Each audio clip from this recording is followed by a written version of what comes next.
on the beach, you're talking about down by Llyn Parc Mawr.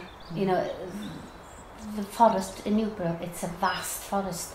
And people forget, you know, that was just basically just sand. Ia, mi sa chi yna 1958.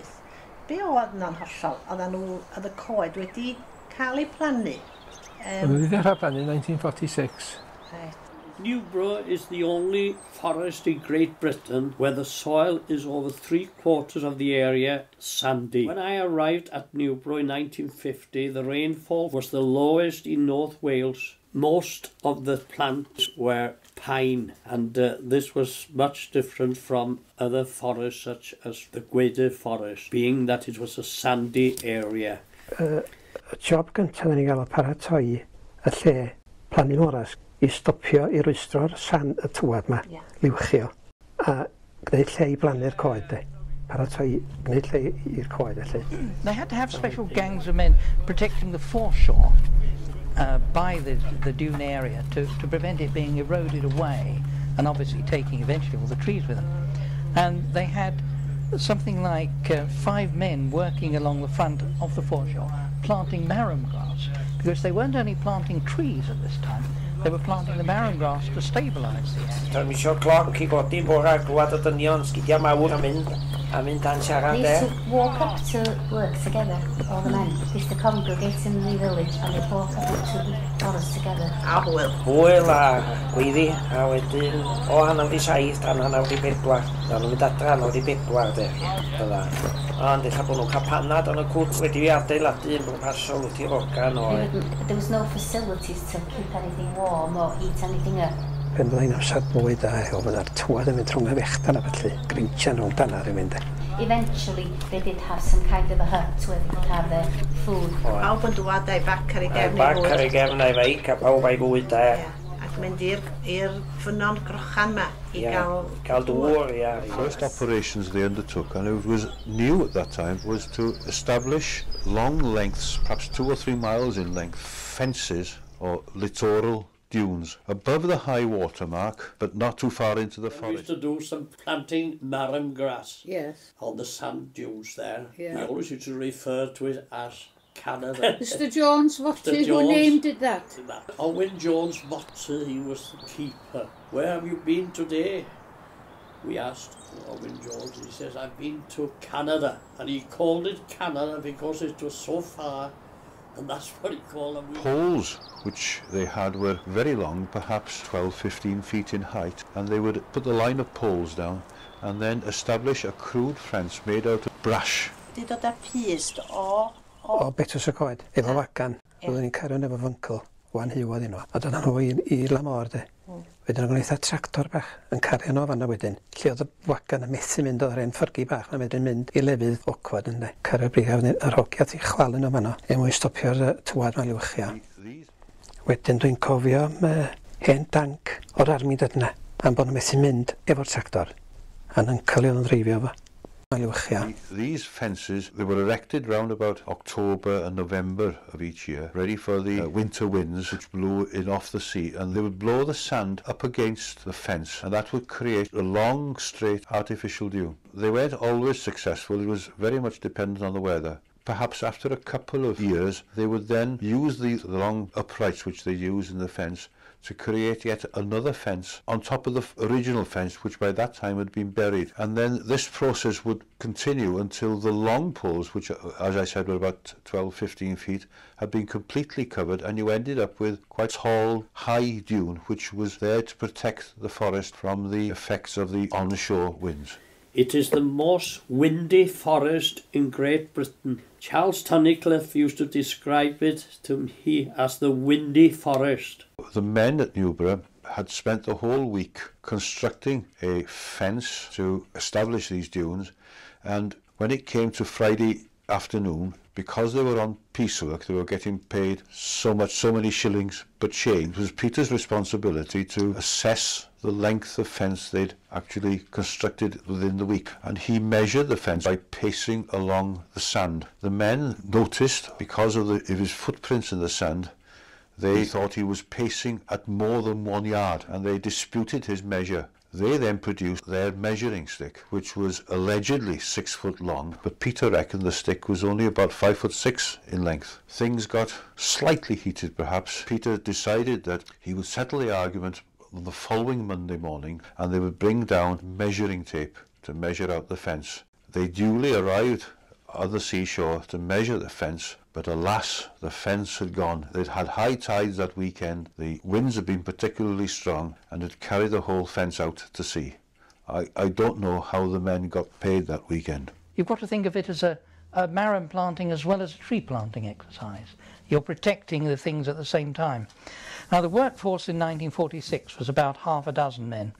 It increased to 40 in the 1950s as more and more blocks of trees were planted and more areas were stabilised. In Newbro there was 40 odd boys with me. Yes. At the time. Yes. Wel, dwi'n siŵr bod na i fyny tua 100 yn y peak time de. A pwy oedd rhain? Hogia Pentra, hogia Bryn Sincyn, hogia Dwyran. Mae'n amball un o Maldraeth fi de. A sut ydyn nhw dwad? Dwad efo beics? Efo beics yn bora, a byn 7:30 yn y coed ma. Yeah. That was the main industry of work, I think. Because agriculture after the war changed, didn't it? Yes. Because it was a blessing in disguise, really. Everybody had their nicknames at the time. And my father, he was called Yogi Bear, after the cartoon character. They said he was smarter than the average bear, so he was always known as Yogi. Times were hard, difficult times just after the war. So my grandmother decided that he would get a job in the forest, like most of everybody else in the village. And he told me it was the saddest day of his life, going the next day, picking up his food box off his mum and his flask and walking, knowing he had the ability to go to university, but he had to go and plant trees in the forest. O'na tia, os dwi'n cofyn iawn, o'na tia 45, ddyn amser a fi yn dechrau o'r ysgol. A rhyw faint arall o'na tua'r un oed, neu pyn bach hun. O'na rei hynna choed. A dy'r faint oeddech chi'n cael eich prentisio felly? Yna, yn y fforest trwyddyn. A ryw faint o gyfnod oedd hyn? Tia, swn i'n dweud tia 6-7 mis. O brentisiad? How did you entertain the lads when you were working with them on the beach? What did you used to do? All we used to do, if you want a game of football, you'll have a kick around and you've got 15 minutes to do it. Yes. And they used to go at it places and they were good footballers. Yes. And in fact, in later years, about a year or two after, some of them, a great majority of them, went and they were picked for Newbro and other teams. One worker, a young lad, just left school. I think his name was Owen, Morris Owen. We used to call him Omo. He said to me, my mother has been asking me what trees we are planting. You've been planting Scotch pine, contorta pine and porcupine. Is there other trees that we've been planting? There is one which I don't like the order of it, you know, I said. Yeah. It's called a lavatory. Yeah. Oh, and he told his mother. Os ych chi wahaniaeth, dwi'n siŵr pan ddoth yr coed yma felly, chos mi ddoth a dipyn mwy o arian i'r pentra. Do. You know, and it brought money into the village, and bringing money into the village meant that he had shops and stuff. There was a knock-on effect from having the Forestry Commission working in Newbro. Oedd na un yna John oedd enw, fe o'n gweithio o chwaral yn Llanberis, a fydda na lot o'n nhw'n gofod mynd ben bora dy Llyn i foel y don. Ac yn fan o am wsos, cofiwch mewn i'w hen gytia te, yn y chwaral, a dod adra yn os Wener. Wel, oedd rhai felly fel iawn o waith yn ymyl adra te. Diwrnod waith, oedd nhw rhai yn gweithio yn y nursery, ac wrthi efo triwal a swdwlch a dalchitha. A wedyn, be oedd y gweddill yn neud wedyn? Wel, o rhan mwyaf yn plannu coed, pe yn oedd i chi yn job plannu iawn, de. Achos oedd y twy'n mae'n ganodd ac eri. Dwi'n siŵr bod o tua 900 ac. A wedyn oedd y lot, dim ond plannu. A wedyn i ffensio fallan, wrth gwrs, i stopio cwningod, Neu oedd y cwningod yn bita planhigion bach i gyd. Dyn oedd y pentra mewn gwirionedd, y reit falch bod y coed wedi dod. Oed, siŵr, oed. A pwy oedd na fel yn brofiadol, yn dysgu chi fe, neu dysgu nhw? Oedd Mr Griffiths, y Forest Lodge, de. Mr Bob Griffiths. Bob Griffiths o Betws y Coed o'r cychwyn. Forrest yr Rodd o. Forrest yr Rodd o. A Mr Hughes weithio I Mr Griffiths there. I had to work in the nurseries. Yes. Because that's what I was doing last before I came from Betws y Coed. Yeah. Planting seedlings, and used to get a bundle of these seedlings in hundreds. Yes. And they were only about 6 to 7 inches, some of them. Yes. And they used to open a trench, they used to put a line down and open a trench. Yes. And plant these trees, and after 1,000 they used to get like sort of a bonus. Where was that nursery, the one you started with? In Tir Forgan. Yna un nursery. Yn Parc Mawr, oedden nhw'n dechrau nhw fanna. Hadyn yn ta. Hadyn. A mi oedd y nursery arall wrth crochon Llanwyn de. Uwch I fyny na tŷ Gwningar. Oedden nhw wedi experimentio I gael coed special ar dwyn de I dyfu mewn tywod. Oedden, achos dim bob coedan dyfeith yna de. Yes, what they did, they obviously, like all these experimental plots, they try out lots of different trees. They brought Corsican pine in, which from Sicily and South Italy and places like that. Put out in a particular variety and it grew very well. They tried lodgepole pines, which has been very successful. That's another, an American one. The Monterey pine, that's also being grown. So what they did is they tried lots of different ones and they found the one that they thought would grow best.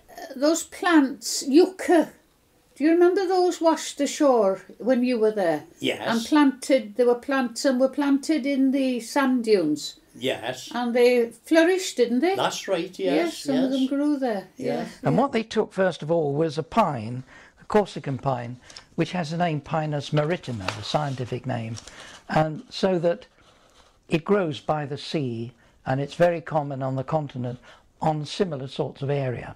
So there was a reasonable chance that it would grow here, but they didn't know that it would.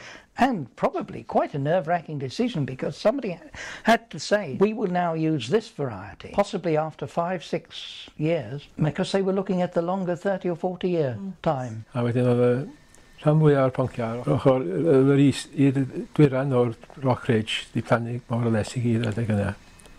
Ac oedd dwad yn eitha fan, oedd mwy o gysgod fan wrth gwrs de. A wedyn ar ddechrau 1959, y ha sych na, plannu yn y ponciau Mawr, mewn o traeth Penrose ydych chi te. Ac oeddech chi yn dannedd y gwynt fanna wrth gwrs te. Ac ar un I blannu, jyst I hanner cant o aceri'r flwyddyn yna. Ar un o gydiad yn dda iawn fanna. Wedyn mi cymod 2 flynedd I darfod yn dôl at y llai dwi'n meddwl. A erbyn hynny wrth gwrs oedd tywod I gyd I plannu te.